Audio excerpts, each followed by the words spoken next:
আমাদের মোটর শ্রমিকের কোনো অধিকারের ব্যাপারে কেউ কোনো কিছু দেখছে না। বিধায় আমরা ইসলামী শ্রমিক আন্দোলন এর পক্ষ থেকে ইসলামী মোটর শ্রমিক আন্দোলন তৈরি করেছি। আমরা আমাদের মোটর শ্রমিকের জন্য 22টা দাবি রেখেছি।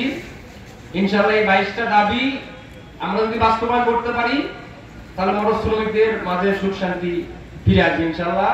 তারা তাদের মৌলিক সামাজিক এবং সার্বিক যেই অধিকারগুলো আছে সবগুলোই পাবে। এটা একমাত্র পাবে ইসলাম ভিত্তিক হওয়ার কারণে। বিধায় আমরা ইসলামী শ্রমনীতির আন্দোলন করি। ইসলামী শ্রমনীতি বাস্তবায়ন হলেই আমাদের সবকিছু ফিরে আসা সম্ভব। ও আখিরু দাওয়ানা আলহামদুলিল্লাহি রাব্বিল আলামিন।